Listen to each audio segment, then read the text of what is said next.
जय हिंद दोस्तों, आज हम बात करने वाले हैं व्यष्टि अर्थशास्त्र एवं समष्टि अर्थशास्त्र में अंतर। ठीक, किन बिंदुओं के आधार पर हम व्यष्टि अर्थशास्त्र एवं समष्टि अर्थशास्त्र में अंतर कर सकते हैं, उन बिंदुओं की आज हम चर्चा करने वाले हैं। तो आइए चलते हैं हम हमारे टॉपिक पर। ठीक है, तो मैंने ये टेबल बना ली है, आप भी ऐसी टेबल बना लीजिए, क्योंकि परीक्षा में आप इसी प्रकार से लिखेंगे तो अधिक मार्क्स मिलते हैं। ठीक है, तो इधर लिख लेते हैं हम इस कॉलम में अंतर का आधार।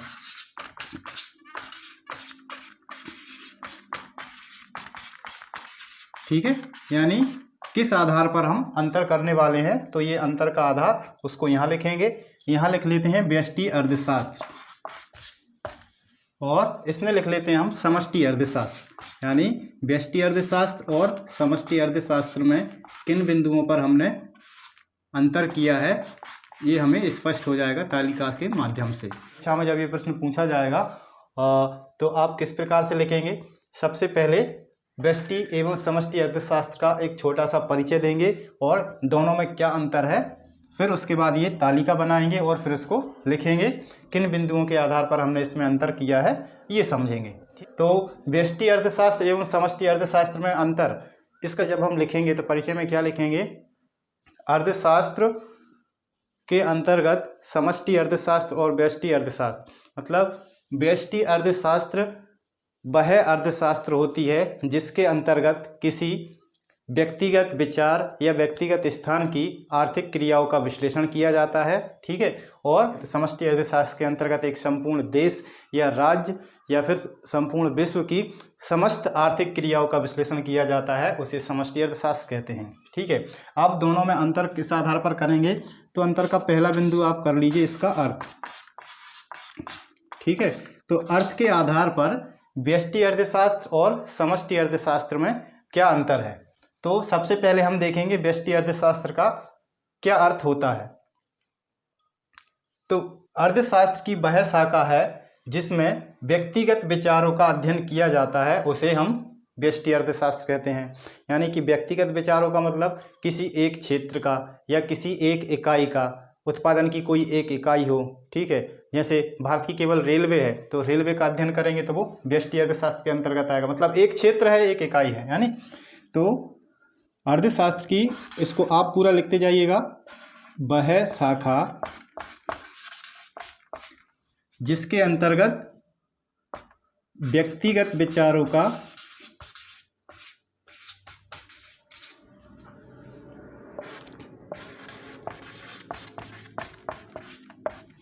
अध्ययन किया जाता है। ठीक है, ये हो गया किसमें? व्यष्टि अर्थशास्त्र में। अब हम लिखेंगे किसमें? समष्टि अर्थशास्त्र में। तो समष्टि अर्थशास्त्र में क्या होता है? समष्टि अर्थशास्त्र, इसमें केवल एक ही शाखा का। अब समष्टि अर्थशास्त्र, अब इसमें क्या देखना पड़ता है? पूरा देखना पड़ता है। जैसे इसमें हमने भारत की केवल रेलवे का समझा, तो रेलवे किसमें आ गया? केवल रेल का। ठीक है, उसमें व्यष्टि अर्थशास्त्र में क्या आ गया? केवल रेलवे। रेल एक सेक्टर है, एक व्यक्तिगत क्षेत्र है या व्यक्तिगत इकाई है, तो वो किसमें? व्यष्टि अर्थशास्त्र में। और समष्टि अर्थशास्त्र में क्या होगा? भारत में होने वाली संपूर्ण आर्थिक क्रियाओं का जो अध्ययन किया जाता है तो समष्टि अर्थशास्त्र के अंतर्गत किया जाता है। तो उसको लिखेंगे अर्थशास्त्र की वह शाखा जिसमें कि सामूहिक क्रियाओं का अध्ययन किया जाता है। ठीक है, इसमें लिख लीजिए आप सामूहिक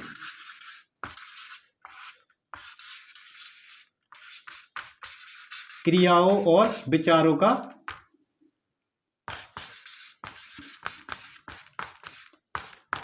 अध्ययन। ठीक है, तो ये हो गया हमारा किसके आधार पर? अर्थ के आधार पर व्यष्टि अर्थशास्त्र और समष्टि अर्थशास्त्र में अंतर।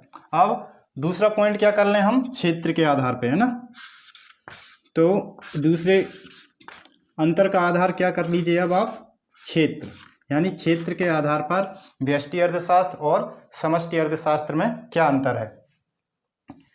अब जैसे हम क्या कर रहे हैं, इसमें हमने अभी उदाहरण लिया था केवल रेलवे का। ठीक है, तो रेलवे को अभी छोड़ दीजिए, अब हम क्षेत्र पे बात कर रहे हैं। जैसे इकाई के, यदि हम इकाई की बात करेंगे तो किसी फैक्ट्री का लेंगे, क्षेत्र की बात करेंगे तो हम फिर एक स्थान को लेंगे। तो स्थान के आधार पर जैसे कि एक जिला हो, ठीक है, ये क्या हो गया? एक व्यक्तिगत इकाई हो गई ना। एक गांव है, ये भी एक व्यक्तिगत इकाई है। एक जिला है तो वो भी एक व्यक्तिगत इकाई है। या एक राज्य है, तो यदि राज्य स्वतंत्र है तो वो फिर व्यक्तिगत नहीं होगा, वो संपूर्ण राज्य होगा, ठीक है। लेकिन किसी देश के अंतर्गत आ रहा है तो क्या है, एक वो व्यक्तिगत है। तो जब वह क्षेत्र, इसका जो क्षेत्र होता है वह क्या होता है, सीमित होता है ना। तो व्यष्टि अर्थशास्त्र का क्षेत्र, इसमें हम लिखेंगे क्या, क्षेत्र सीमित, यानी व्यष्टि अर्थशास्त्र के अंतर्गत सीमित क्षेत्र का अध्ययन किया जाता है, ठीक है। और इसमें क्या लिखेंगे फिर हम क्षेत्र, इसमें हम संपूर्ण देश का कर रहे हैं, किसका, जो देश, संपूर्ण देश की आर्थिक क्रियाएं हैं जब हम उनका अध्ययन करते हैं तो वो किस में आती हैं, समष्टि अर्थशास्त्र में। अब व्यष्टि अर्थशास्त्र में क्या है, सीमित क्षेत्र, जैसे कि एक गांव, ठीक है, एक ग्राम मान लें या फिर जिला मान लें, तो ये क्या है, समष्टि अर्थशास्त्र के अंतर्गत आ गया। अब इसमें क्या है, इसका क्षेत्र क्या हो गया, सीमित हो गया, जिले तक ही सीमित है या गांव तक ही सीमित है। अब समष्टि अर्थशास्त्र के अंतर्गत हम क्या करते हैं, इसका जो क्षेत्र होता है ये व्यापक क्षेत्र होता है, ठीक है। समष्टि अर्थशास्त्र के अंतर्गत व्यापक क्षेत्र का अध्ययन, व्यापक क्षेत्र का अध्ययन किया जाता है, जैसे कि संपूर्ण, यानी संपूर्ण देश, पूरा देश का, या फिर संपूर्ण देश के राज्यों का, तो ये किसके अंतर्गत आएगा, समष्टि अर्थशास्त्र के अंतर्गत, ठीक है। अब ये हमने क्या देख लिया है, क्षेत्र के आधार पर व्यष्टि अर्थशास्त्र और समष्टि अर्थशास्त्र में अंतर।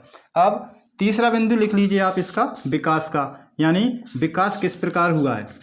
विकास के आधार पर हम समष्टि अर्थशास्त्र और व्यष्टि अर्थशास्त्र में किस प्रकार से अंतर कर सकते हैं, मतलब पहले कौन आया, ठीक है, या पहले कौन सा विचार आया, व्यष्टि अर्थशास्त्र का विचार पहले आया या समष्टि अर्थशास्त्र का विचार पहले आया।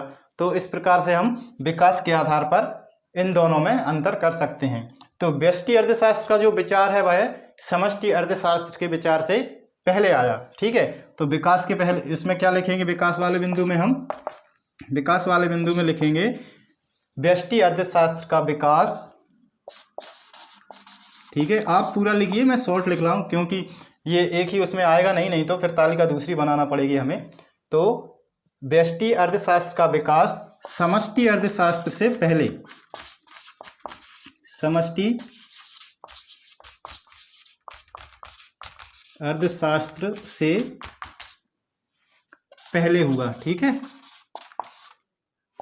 यानी व्यष्टि अर्थशास्त्र का जो विकास है ये पहले अस्तित्व में आया, मतलब समष्टि अर्थशास्त्र पहले अस्तित्व में आया जब लोग बागों को अधिक नॉलेज नहीं था, धीरे धीरे विकास हुआ, है ना, कि पहले आर्थिक क्रियाओं का, पहले तो जो वस्तु विनिमय होता था, फिर रुपये आया, इस प्रकार से इन क्रियाओं का जो है एक क्षेत्र के आधार पर विकास हुआ, है ना। तो इसको क्या मान ले, जैसे एक गांव का राजस्व निकाला राजा ने, या फिर पूरे देश का राजस्व निकाला, या पूरे राज्य का। तो इस प्रकार से व्यष्टि अर्थशास्त्र क्या हुआ, सबसे पहले आया। तो व्यष्टि अर्थशास्त्र का जो विकास है वह समष्टि अर्थशास्त्र से पहले हुआ। अब समष्टि अर्थशास्त्र का जो विकास हुआ है, जब लोग इसमें अध्ययन करने लगे हैं, अर्थशास्त्र जो अर्थव्यवस्था है या पैसे से संबंधित जो लेन देन है, जब उनका अर्थशास्त्र के रूप में अध्ययन किया जाने लगा, उसके बाद समष्टि अर्थशास्त्र का विचार आया। तो कब आया, जब एक अर्थशास्त्री थे कीन्स नाम से, तो उन्होंने एक पुस्तक लिखी थी। जब उनकी वो पुस्तक प्रकाशित हुई उसके बाद समष्टि अर्थशास्त्र का विकास हुआ, ठीक है। तो समष्टि अर्थशास्त्र का विकास किस पे हुआ, कीन्स की पुस्तक, समष्टि अर्थशास्त्र का जो विकास है वह कीन्स की पुस्तक the general theory employment money interest के बाद हुआ, है ना, ठीक है। तो अब हमने विकास के आधार पर समझ लिया व्यष्टि अर्थशास्त्र और समष्टि अर्थशास्त्र में क्या अंतर है। तो विकास के आधार पर व्यष्टि अर्थशास्त्र का जो विकास हुआ है वह समष्टि अर्थशास्त्र से पहले हुआ है, और समष्टि अर्थशास्त्र का जो विकास है वह कीन्स की पुस्तक the general theory of employment money interest के बाद हुआ है, ठीक है। अब अगला बिंदु किस पर करेंगे हम, संबंधित विषय, ठीक है। चौथा पॉइंट आप नोट कर लीजिए, संबंधित विषय। संबंधित विषय के आधार पर अब हम विषय, इस मतलब व्यष्टि अर्थशास्त्र में और समष्टि अर्थशास्त्र में कौन कौन से विषय आ सकते हैं, उनके आधार पर हम क्या करेंगे, दोनों में अंतर करेंगे। तो संबंधित विषय में अभी हम आगे पढ़ने वाले हैं, जो व्यष्टि अर्थशास्त्र के अंतर्गत हम पढ़ने वाले हैं मांग,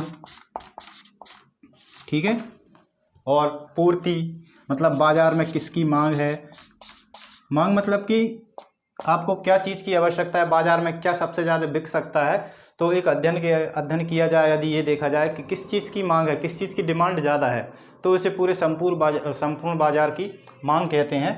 तो इस प्रकार से व्यष्टि अर्थशास्त्र के अंतर्गत हम केवल मांग ही देखना है कि किस चीज़ की लोगों में ज़्यादा ज़रूरत है। ज़्यादा ज़रूरत मतलब लोग क्या खरीदना ज़्यादा पसंद कर रहे हैं। ये मान के चलिए जैसे कोई संपूर्ण भारत में अभी क्या डिमांड में चल रहा है, लोग बाइक खरीदना पसंद कर रहे हैं। तो क्या हुआ, बाइक की मांग अधिक है और उसकी पूर्ति उस प्रकार से हो रही है कि नहीं हो रही। तो ये जो सारे विषय हैं ये व्यष्टि अर्थशास्त्र के अंतर्गत हम इनका अध्ययन करेंगे आगे।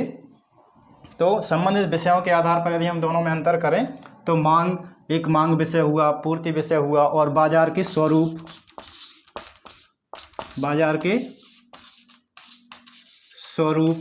तो ये सब जो विषय हैं हम किस में देखेंगे, व्यष्टि अर्थशास्त्र के अंतर्गत। ठीक है। और अब यहाँ पर यदि हम आ जाएं समष्टि अर्थशास्त्र के अंतर्गत, तो यहाँ हम सिर्फ ये देखेंगे कि मांग क्या चल रही है। ठीक है।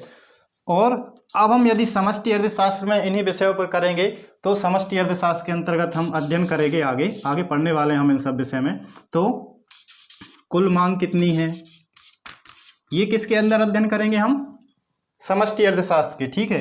कुल पूर्ति कितनी है, तो कुल पूर्ति, राष्ट्रीय आय, इन सब विषयों पर हम समष्टि अर्थशास्त्र के अंतर्गत अध्ययन करने वाले हैं। चौथा जो बिंदु हमारा था संबंधित विषय, इस विषय में हमने व्यष्टि अर्थशास्त्र और समष्टि अर्थशास्त्र में अंतर कर लिया है।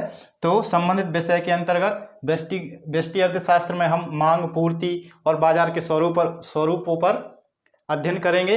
इसके बाद समष्टि अर्थशास्त्र में हम कुल मांग, कुल पूर्ति और राष्ट्रीय आय जैसे विषयों पर अध्ययन करने वाले हैं। 5वां पॉइंट लिखिए आप, अध्ययन का उद्देश्य।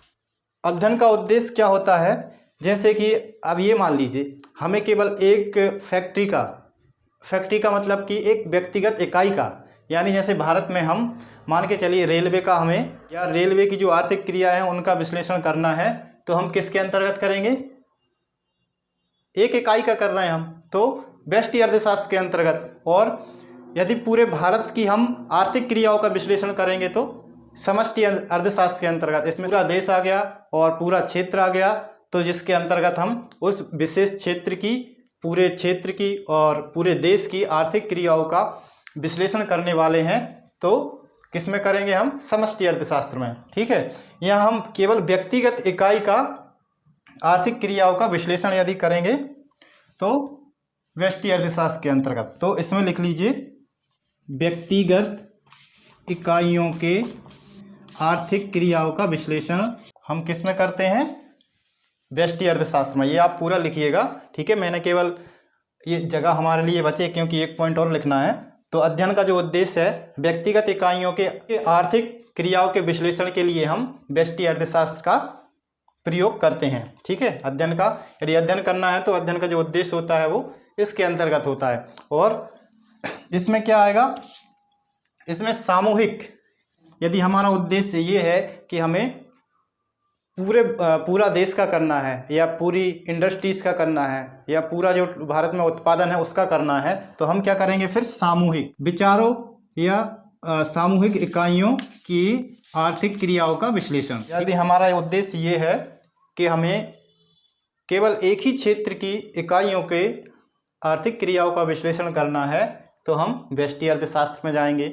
और हमारा उद्देश्य ये है कि हमें सामूहिक इकाइयों की आर्थिक क्रियाओं का विश्लेषण करना है तो हम समष्टि अर्थशास्त्र के अंतर्गत जाएंगे। लिख लीजिए जैसे राष्ट्रीय आय, कुल रोजगार, ये सारे किस में आएंगे, हमारे समष्टि अर्थशास्त्र में आएंगे। ठीक है। इनके अंतर्गत हम इनका अध्ययन करते हैं। अब अध्ययन का जो उद्देश्य रहता है, उद्देश्य के आधार पर हमने समझ लिया है कि व्यष्टि अर्थशास्त्र और समष्टि अर्थशास्त्र में क्या अंतर है। यदि हमारा उद्देश्य ये है कि हमें व्यक्तिगत इकाइयों की आर्थिक क्रियाओं का विश्लेषण करना है तो हम व्यष्टि अर्थशास्त्र में जाएंगे। और यदि हमारा उद्देश्य ये है कि हमें सामूहिक इकाइयों का या पूरे देश का या पूरे एक क्षेत्र का विश्लेषण करना है तो हम समष्टि अर्थशास्त्र के अंतर्गत जाएंगे, जिसमें कि जैसे कि राष्ट्रीय आय, जीडीपी क्या है या कुल रोजगार क्या है, तो हम समष्टि अर्थशास्त्र के अंतर्गत उसको देखेंगे। अब आखिरी पॉइंट और लिख लीजिए इसमें, सिद्धांत। ये आखिरी बिंदु हमारा बचा हुआ है तो इस पर चर्चा और कर लेते हैं हम। जो आखिरी बिंदु हमारा क्या है, सिद्धांत या सिद्धांतों पर, मतलब कौन कौन से सिद्धांतों का किस अर्थशास्त्र के अंतर्गत अध्ययन किया जाता है। ठीक है, तो यहाँ हम देखते हैं, यहाँ पर हम मांग का सिद्धांत, पूर्ति का सिद्धांत, जो मतलब व्यक्तिगत सिद्धांत है उनका जो अध्ययन किया जाता है वह समष्टि अर्थशास्त्र के अंतर्गत अध्ययन किया जाता है। और यहाँ हम देखें, यहाँ क्या देखेंगे हम, यहाँ जो अध्ययन करेंगे हम कुल आय, जीडीपी, रोजगार, कुल मांग, कुल पूर्ति। ठीक है, तो यदि हम सिद्धांतों के आधार पर व्यष्टि अर्थशास्त्र और समष्टि अर्थशास्त्र में अंतर करेंगे तो व्यष्टि अर्थशास्त्र में हम व्यक्तिगत सिद्धांतों का अध्ययन करेंगे, जैसे कि मांग का सिद्धांत, पूर्ति का सिद्धांत। ठीक है, और समष्टि अर्थशास्त्र के अंतर्गत यदि हम सिद्धांतों का प्रयोग करेंगे तो कुल मांग क्या होगी, कुल पूर्ति क्या होगी और कुल आय क्या होगी, जीडीपी, रोजगार। तो इस प्रकार के जो सिद्धांत हैं अर्थशास्त्र के अंतर्गत वो हम समष्टि अर्थशास्त्र में देखेंगे। हमने 6 बिंदुओं पर व्यष्टि अर्थशास्त्र और समष्टि अर्थशास्त्र में अंतर जान लिया है, तो ये आप इसको पूरा नोट कर लीजिए और परीक्षा में यदि पूछा जाता है तो आपको इसी प्रकार से इसका अंतर बताना है। ठीक है, यदि प्रश्न आता है कि व्यष्टि अर्थशास्त्र और समष्टि अर्थशास्त्र में क्या अंतर है, विवेचना कीजिए, तो व्यष्टि अर्थशास्त्र एवं समष्टि अर्थशास्त्र में अंतर करने के लिए सबसे पहले हम व्यष्टि अर्थशास्त्र एवं समष्टि अर्थशास्त्र का एक छोटा सा परिचय देंगे। उसके बाद दोनों में क्या अंतर है इस तालिका के अनुसार हम उसको बताएंगे। तो अंतर का आधार क्या होगा उसको इस कॉलम में लिखेंगे। व्यष्टि अर्थशास्त्र में उस आधार पर क्या अंतर है और समष्टि उस आधार पर क्या अंतर है, इस प्रकार से इसको दिखाएंगे। तो आज की क्लास भी हम यहीं पर समाप्त कर रहे हैं। अब मिलेंगे आपको अगली क्लास में, तब तक के लिए जय हिंद।